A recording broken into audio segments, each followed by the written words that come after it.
All right, in this lesson, we're going to get started with the first E of the E5 camp framework. Now, the first E stands for examination. And this is all about you diving in deep into the three key categories of your market. That is your prospects, your product, and your competitors. And this is all about gaining a deep and intimate understanding of who you're talking to, who you're competing with, and ultimately what you're going to be offering to the marketplace. Now, in this lesson, we're going to dive in and talk about conducting the prospect analysis. And this is one of the most critical, the most essential tools in this entire module, in the entire examination stage. And that's because as a marketer, there is nothing more important than you being deeply in tune, intimately in tune with who your audience is, with who your prospect is, with how they think, with how they feel, with how they act, with their buying history, etc. The more you know about your prospect, the more you understand about your prospect, the more you're able to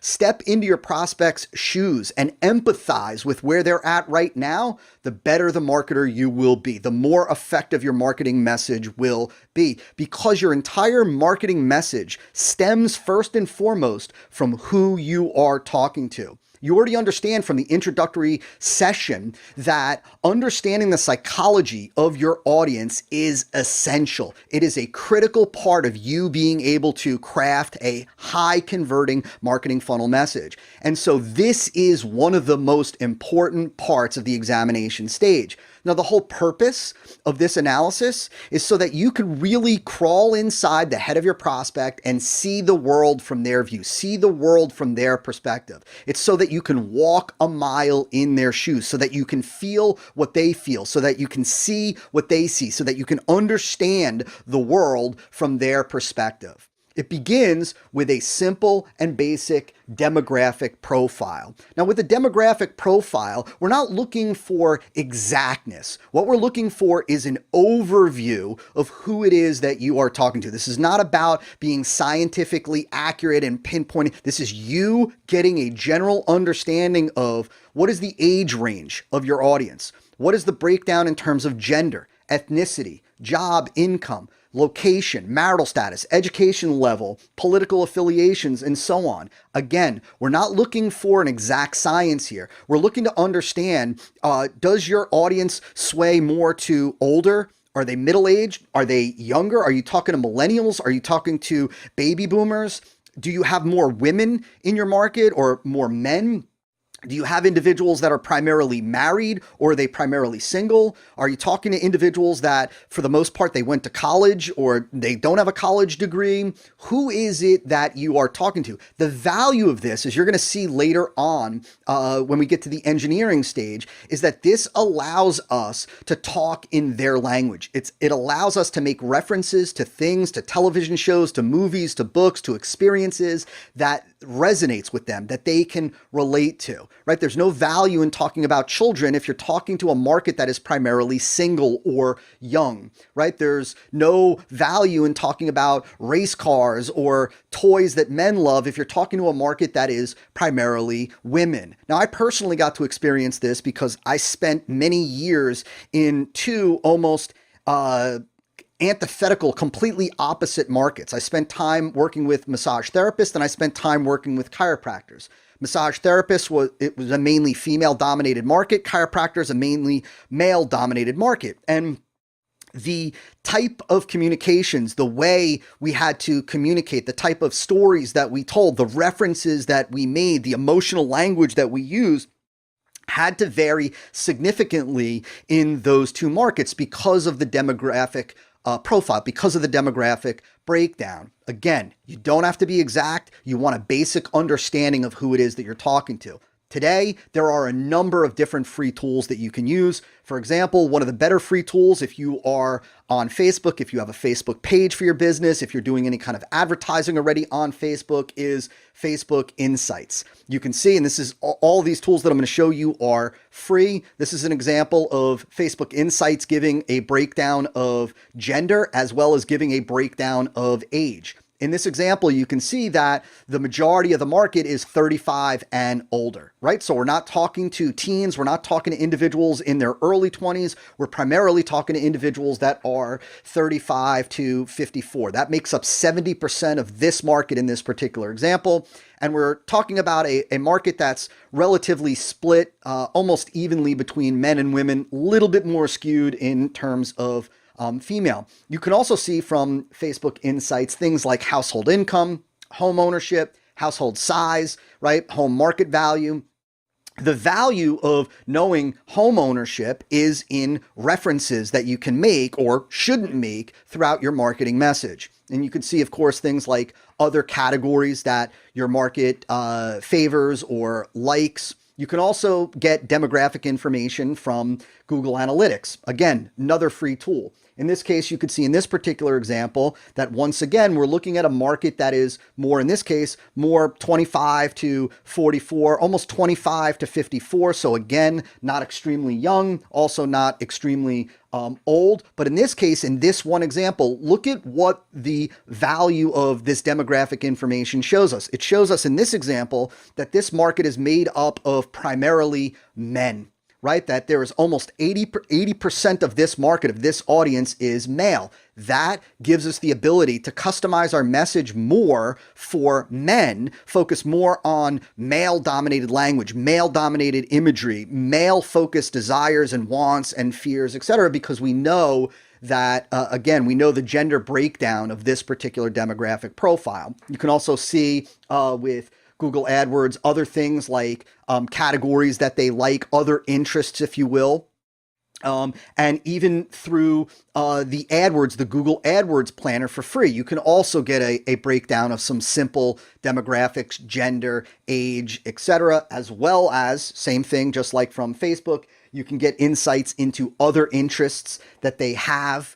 And so on. You could do the same thing with another tool called SimilarWeb. SimilarWeb doesn't really give you the extensive demographic breakdown that Facebook Insights does, but SimilarWeb will show you some other things, including additional interests that your market has. This, again, comes in handy because it gives us some fodder for things that we can talk about and allude to and reference throughout our marketing funnel that we know will resonate with the audience. This is another tool that you can look into. They have a free version and then a paid version. This is userreport.com. You could see, again, gender, age, education, occupation, and income. Look here, you could see in this particular example, you can see that just looking at this, right, that the majority are men, right? Not by a huge amount, but the majority are men. You could also see that the majority of this particular market, or the biggest group, is college educated, that they have a job, right, that they're currently employed. And then it got cut off, but you can see the average income range. Again, telling you more about the market so we know how to best kind of customize and mold our message. And then, of course, inside of ConversionFly, which is a tool that you should be using, you can get also information on your buyers, including age and job title and education and locale, and even things like social media username and whatnot. Now, in addition to a simple demographic profile, a simple overview of your market, you want an understanding of what we refer to as behavioral profile. And the behavior profile is really all about just that. It's things like, what are their prior purchases? What is the one or two or three things that the majority of folks in your market, or lots of folks in your market, purchase? Who are the experts? If you're in the information marketing or information publishing business, who are the other experts that your market follows, that your market takes advice from? Who has the most popular website? Who has the most popular blog? Who has the most popular YouTube channel in your market? What are the popular movie or television shows? Now, some of these things might not apply. Your market might be so diverse, it might not be that narrow or focused if you're in more of a commercial market, like if you're in, if you market something for gardening or something for planting flowers or something like that, or weight loss, for example. But if you're in a more focused market, a more narrow niche, right? There may be certain movies or television shows that are among the favorites of your market. You can see a lot of this stuff if it's talked about in various trade journals or magazines for the market, on various Facebook pages associated with the, or Facebook groups associated with the market, forums, etc. Same for favorite periodicals and favorite books. For example, in the entrepreneurial space or in the marketing space, there are certain books that are often talked about, that are referenced. For example, Dr. Robert Cialdini's book, Influence, is one of the more popular books. A book like Breakthrough Advertising is talked about often. One of the experts that's followed is Dan Kennedy, is Jay Abraham. And so there are a variety of different behaviors that we want to understand. Again, we're not looking for scientific specifics. We're just looking for a general understanding of who you are talking to. And the thing that I really want you to understand is that it's okay if you can't answer all these. It's okay if you can't identify favorite television shows or favorite movies or prior purchases. That's okay. We're just right now with the behavioral profile and the demographic profile, just trying to get a basic understanding of who you are talking to. Next, you want to move into what is called the prospect web analysis. And if there was one kind of analysis, one worksheet, one tool that I had to narrow down to, if there was only one tool that I could give you to understand your prospect, understand who you're talking to, this would be it. One of the most valuable tools in your toolbox. A web analysis consists of three components. The first is wants and desires. This is all about you knowing what does your prospect deeply want or believe they need, right? This is about what does your prospect deeply want, the outcome, the transformation, the result, the change, right? It's you understanding what your prospect wants, right? And so let's first and foremost talk about the difference between wants and needs, because there's a tremendous difference between wants and needs. First and foremost, wants are more compelling than needs. Marketing is all about wants. It's all about desires. It's all about you, really, in essence, marketing what it is that your market wants, and then ultimately delivering what it is that they need. A perfect example of this is in the world of personal training, fitness training, for example. I spent a number of years, many moons ago, in a prior life in that market. And I can tell you that what the majority of individuals wanted, that were interested in getting in shape and losing weight and getting toned and getting fit and getting stronger, was just that, right? They wanted a fast, easy, enjoyable way to build muscle, to get stronger, to look fit. They wanted to be able to eat a variety of different foods, not really restrict themselves much, and they wanted the weight to come off, right? And so when we were teaching trainers how to present their services, we taught them how to present their services in the light of what is it that the prospects wanted. But we knew that ultimately what we were going to have to deliver for prospects was a nutritional program that was going to be somewhat restrictive, an intense weight training program, an intense cardiovascular program, right? So you have to understand what it is that your market wants. You're not selling needs. You're not selling them based on what they need. You're selling them, you're marketing to them based on what they want. And wants are a lot more compelling and a lot more desirable to your market than simply the fulfilling of needs. Now, remember, we talked about in the introductory training session that we're not creating desire. You don't create desire. You're simply channeling your prospect's existing desire. The existing desire that they have to lose weight, the existing desire that they have to be smarter, the existing desire that they have to speak another language, whatever it may be. What is it that they want? What is it that they crave? What is it that they lust after? What is it that they truly want at their core, because our aim as marketers is to craft a message that shows your prospects how your product or service can give them what they desire. We're taking their desire and we're turning it into ultimately demand for your product or service. And you're going to learn how to do that in the later module when we go through the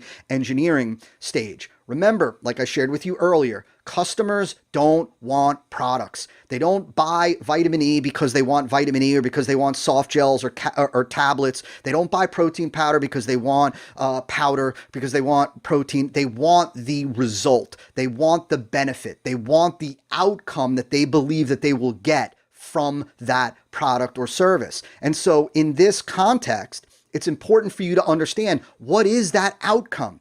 If you had to describe on paper what is the ideal outcome that your prospect desires, what is that perfect transformation in their mind? What are they looking to experience? What would that be? That's what we're talking about here.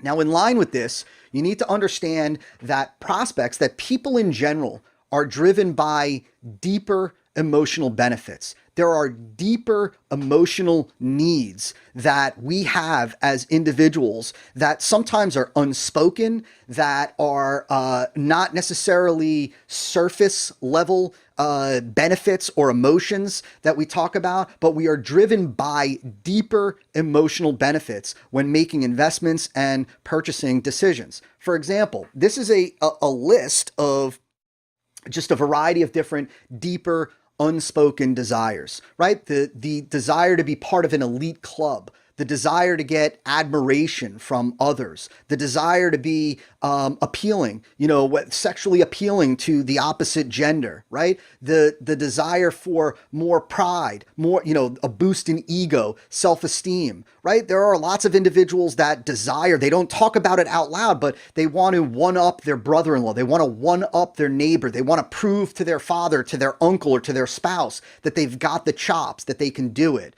Right? Maybe an unspoken desire. They want to make a statement, right? They want to act in line with their self-image, right? They want to boost self-confidence, maybe even get revenge, right? And so you want to begin to think about with your market, what are some of the deeper unspoken desires that your product can fulfill, right? These are not necessarily desires that your prospect are going to tell you about if you ask them, if you surveyed them, right? This is not like, this isn't this isn't about them putting, one-upmanship on a survey, but this is about you digging in deeper. You're going to understand how to do this in just a little bit, but you getting to the root of their deeper desires that truly push individuals to buy, if not on a subconscious, if not on a conscious level, certainly on a subconscious level. One of the ways to think about this is from Vic Schwab. And this is a great book that you should buy. This is a book that I recommend every marketer read every year. It's an inexpensive book. It's called How to Write a Good Advertisement by Victor Schwab. And Victor Schwab really boils this idea of desires and deeper desires and really kind of unspoken common desires. He breaks it down like this. There are things that people want to gain. There are things that people want to be. There are things that people want to do. There are things that people want to save. And there are things that people want to avoid. For example, people want to gain health and time and money and popularity and an improved appearance, comfort, leisure, pride of accomplishment, advancement, increased enjoyment, self-confidence, personal prestige. See, the reason why I'm sharing this with you, the reason why this is so important for you as a marketer is because you want to begin to look at your audience and you want to begin to understand which of these can apply or does apply to your market as it relates to the product or service that we're going to ultimately design your marketing funnel for. How many of these are appropriate for the product or service that you're ultimately going to offer? And you need to think beyond simply superficial benefits. Right? An individual may want to learn how to grow a flower garden because they enjoy gardening, for example, and they enjoy having, a nice garden on their property. But that could also play a role in their desire to stand out in the community. Right? To get praise from their neighbors, right? Because it's prestigious. They might want to have a feeling of pride of accomplishment, right? You have to start to look at these deeper desires and see which ones can be applied to your prospects as it relates to your product. Let's keep going. People want to be good parents, sociable, hospitable, up-to-date, creative, proud of their possessions, influential over others, gregarious, efficient, first in things, right? People feel good when they're the first to get X, when they're the first to experience X, or when they are recognized as an authority, when they're recognized as intelligent, when they're recognized as an expert, for example. People want to express their personalities. They want to resist domination by others. They want to satisfy their curiosity, emulate the admirable, appreciate beauty, acquire or collect things. That should be win others' affections, improve themselves generally. And of course, people want to save time, money, work, discomfort, worry, doubts, risks, personal embarrassment. See, this is another great list. This is another great list for you to really understand. Because even if you were selling or marketing a product on how to grow a beautiful flower garden, how can you demonstrate that your product or service will save them time? How can you demonstrate that your product or service will save them money? How can you demonstrate that your product or service will save them work and effort? How can you show them how your product or service will save them discomfort, worry, right? How can you show them that your offer eliminates risk? How can you show them that your offer will help them avoid personal embarrassment? See, that's what I mean when I say that there are deeper desires, more than just these superficial desires of your prospect to have a nice garden, to learn how to grow flowers, or just the superficial desire for weight loss, or the superficial desire for, speaking another language. There are deeper desires, and you need to start to look at this list and pick out the deeper desires that can apply to your market as it relates to your product or service. And here is a longer list for you. Now let's take this one step further so that you can begin to understand how this actually plays a role in your marketing, right? And I refer to this as understanding the secret of secret desires.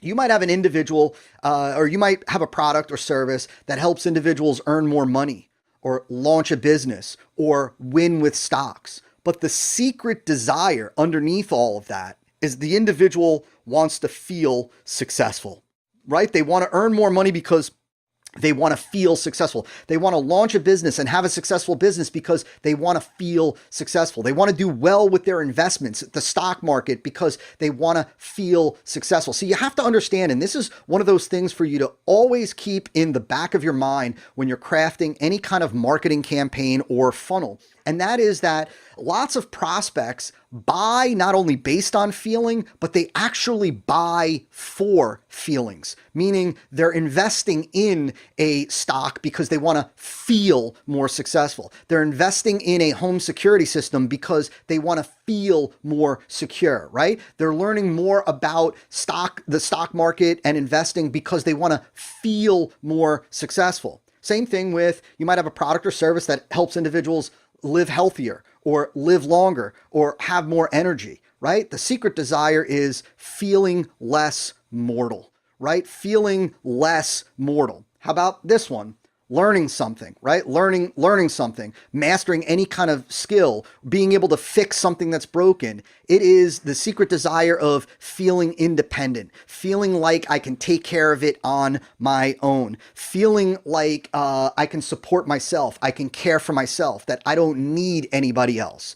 Right? See, if you were if you were marketing to, let's say, single moms that needed to know how to, how to fix a broken sink, for example, and you had a program that was all about do-it-yourself home, fixing for single moms, right? The underlying secret desire that is there is that desire to feel independent, that desire to feel self-sufficient, that desire to feel self-secure. The superficial benefit, right, is learning how to fix what's broken, but that deeper desire is to feel independent. This is incredibly valuable when it comes time for us to craft your marketing funnel message. Let's go through a couple of other examples.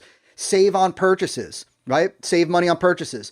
Build a nest egg. Get passive income, right? Getting passive income from investments, whether it's real estate or, investing, having savings, building, is all about feeling more secure, feeling more stable, not having worry as it relates to the viability of your future, right? That might not be something, or likely it's not something that a prospect would put down on a survey, but it is a desire. It's a secret desire, and it's a strong desire, and it's critical for you to realize that and understand that when we're crafting your marketing message.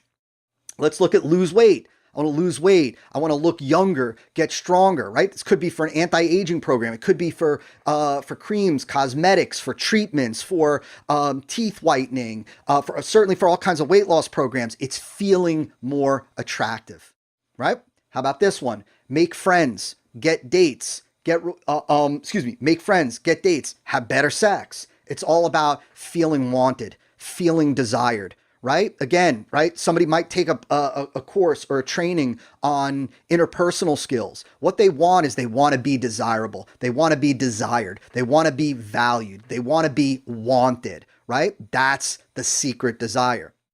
There's another one. Get famous, earn praise. Here's get rewarded. This is all about, right? Get famous, right? Earn praise. It's all about feeling respected. It's all about feeling appreciated. It's all about feeling valued, right? It's not for the sake of getting praise because you want praise. It's how that praise makes you feel, right? How that praise makes you feel. Remember, prospects not only buy on emotion, not only buy on feeling, they actually buy feelings. They're buying the feeling of being respected. There's another one. Sleep better. Eliminate pain, eliminate stress. It's I just want to feel more comfortable. There's another one. Indulge desire, right? Treat yourself, have the best. It's you want to feel worth it. You want to feel worthy. It's amazing how many high-end purchases like expensive watches, expensive cars, expensive vacations are all about showing that I'm worth it. Right? Showing and having that feeling that I'm good enough, that I'm worth it, that I made it, that I'm there. This is critical that you begin to understand and look at your market and look at their desires, their wants, and start to translate these into the deeper desires that can correlate with that, the deeper desires that go with that. Now, a great exercise for you to do to really begin to kind of see a three-dimensional picture of really what your prospects want is what I call the ideal client or ideal customer exercise. And this is you imagining a customer that use your product, use your service, use your software, use your method, came in for therapy, whatever it is that you do. Think about the ideal perfect client, your greatest success story. If you had a client that was your greatest success story, what would that success story look like, right? What results did they get from working with you? Think about if right now you had a client that was your greatest success story, the perfect case study, right? Well, what results did they get from working with you, from buying from you, from learning your information, from getting your product, whatever it may be? And I want you to list out their exact results. List out their exact experience. List out what it is that they're experiencing today, what is it that they're no longer experiencing, right? What are all of the benefits that they've gained? What are all the things that they're doing today that they weren't able to do before, right? What are all the feelings that they're having today that they didn't have before? And what are the feelings that they had before that they're no longer having right now? As well, I want you to think about that ideal client, your greatest success story. And I want you to think about what other transformations, what other benefits, what other results, what other outcomes have happened in their life because of the core transformation. What I mean by that is, let's say you sell a weight loss product. It could be a supplement, it could be a diet program, whatever. And so your greatest success story is an individual that lost X number of pounds, 50 pounds. They lost, 30 inches all over. They're now in the same size clothing that they wore when they were in high school. They have abs. They have a ton of energy. They're now outgoing and gregarious. They're meeting new people. They're having a lot more fun. They're spending more time with their loved ones. Well, what are the other benefits, right? And I really just listed a whole bunch. They might have come to you for weight loss, and that might have been the chief thing that they ultimately they ultimately experienced loss of weight. But because they've lost weight, they now have more self-esteem. They now are able to approach more people with confidence. They now go out more. They have met the person of their dreams. They're now able to be more involved in athletics, right? These are all secondary benefits to the core benefit. I want you to write out what would those secondary benefits look like. This is a great way for you to get an ideal picture of what it is that your prospect ultimately desires from your product or service. Now that is wants and desires from the web analysis. Now we're going to talk about emotions and feelings. So we talked about what does your prospect deeply want or believe they need. Emotions and feelings are really just about understanding how does your prospect feel right now and how do they want to feel?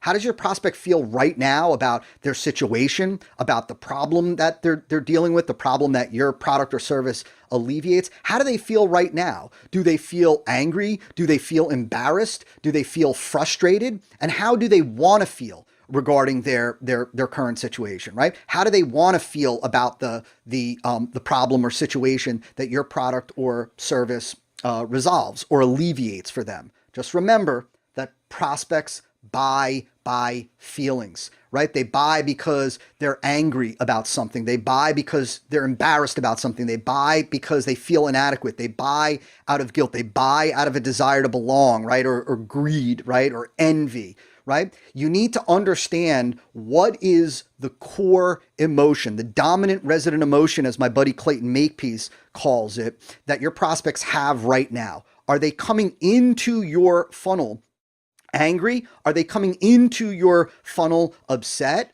Are they coming into your funnel with greed and hope, right? Are they coming into your funnel based from a position of fear or based from a position of hope? See, it's important that you understand where your prospects are at right now, because as you're going to learn when we get to the module on engineering, it's all about starting where your prospect is right now, starting with their core buying emotion right now, and understanding what they want to feel, how they want to feel after with the perfect solution. What is now and what is after? One of the tools that you want to fill out, one of the worksheets, is what I call the now and after grid. Now, the first variation, or the first version of this came from my buddy Ryan Deiss.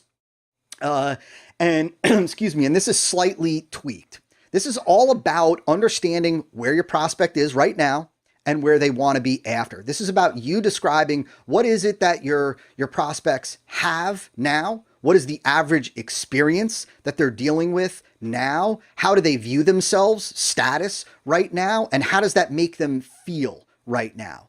And then ultimately, after, how do they want to feel? How do they want to view themselves? What is their typical daily experience? And what do they want to have? Right? And so what do they have now? What is their typical daily experience as it relates to that problem? Like they have back pain right now. What is the average experience right now? It's they wake up out of bed all stiff. They can barely tie their shoes. They struggle to sit for long periods of time.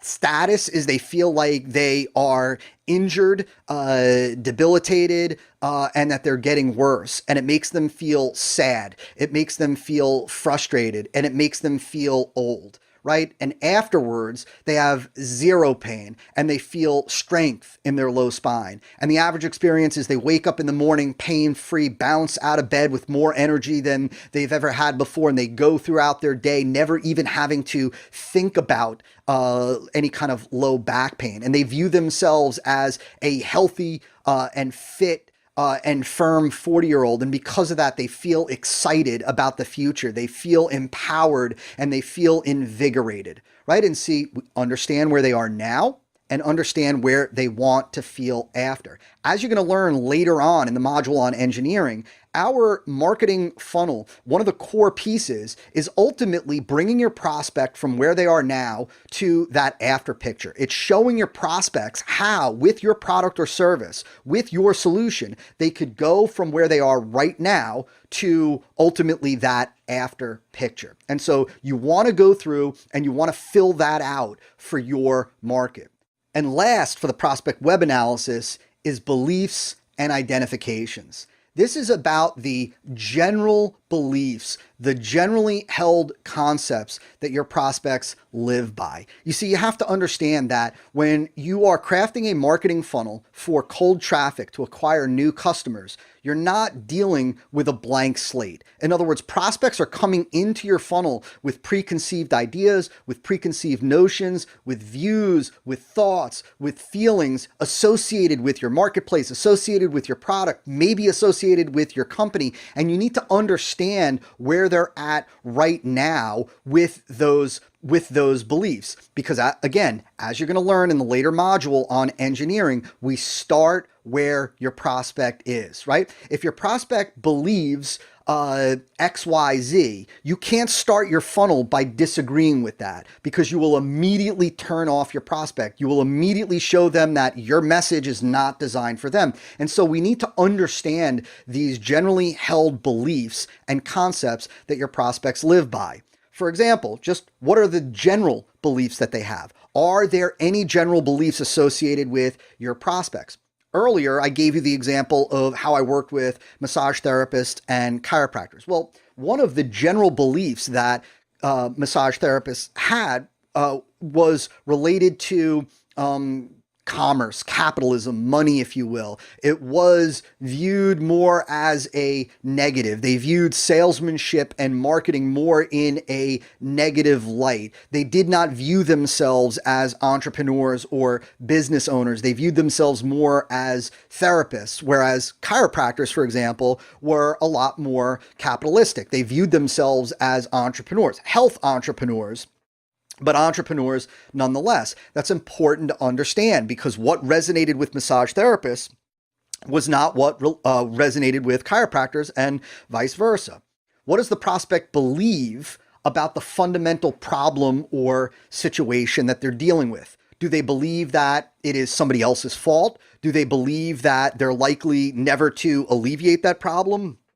Do they believe that it's a rare problem? Do they believe that it is a common problem? Do they believe that it's a problem that they need special skills or special knowledge to overcome? Do they believe that it's a problem that requires a lot of money, a lot of time, a lot of effort to resolve? What do they believe about the fundamental problem or situation that they are in? What does the prospect believe about the marketplace that you operate within? See, again, there are certain markets, certain professions, certain businesses which are viewed negatively, and certain businesses and professions and markets that are viewed more positively. For example, attorneys. Right? Not everybody has a positive view of attorneys. Not everybody today has a positive view of law enforcement, for example. As it relates to the online marketing community, a lot of people, a lot of general people have this view that there are a lot of charlatans in the market. And rightly so. There are a lot of charlatans in the market, but they're not coming in and viewing the marketplace as a whole with the same level of trust as, let's say, they would if they were looking for a purchase from a pharmacy or from a doctor or something like that, right? And so what are the beliefs that the prospect has about the marketplace? What are the beliefs that the prospect has about your type of product or service? Do they believe that they don't really work? Do they believe that it's hyped up? Do they believe that, they're borderline illegal? Do they believe that you have to have skills to use them? Do they believe that they're not ready for it, or it's for more advanced individuals? What do they believe about your type of product? And what does your prospect believe about others selling in your marketplace? Do they believe that there are other individuals that are have more expertise, have more experience, have more knowledge? Do they believe that there are a lot of crooks in the marketplace? Do they believe that nobody else provides value, or that everybody else provides value? Again, what we're looking for here is we're looking for an understanding of who is it that you are talking to. Who is this audience? What do they believe? What do they feel? What do they want? What's the ideal solution? What don't they want? What are they experiencing right now? And what do they want to experience? So you should see, just by this one lesson, how when you have this information, you're armed with the insight that you need to be able to craft a compelling marketing message. Without understanding who your prospect is alone, let alone your competitors, which I'm going to show you in the next lesson, and and understanding your product, right? Just understanding who your prospect is gives you the insight that you need. But without knowing who your prospect is, it's virtually impossible to create an effective marketing campaign, because again, at the root, that marketing campaign is all about showing prospects how and why your product or service is the best solution to bring them from where they're at right now to where they want to be, to bring them from how they feel right now to how they want to feel, to bring them from the pain they're in right now to the relief that they want, right? To bring them from where they are right now through the transformation to experience the life that they want. And so it's critical that you fill out these worksheets to get that deeper understanding of who your prospect is. With that being said, go on to the next lesson.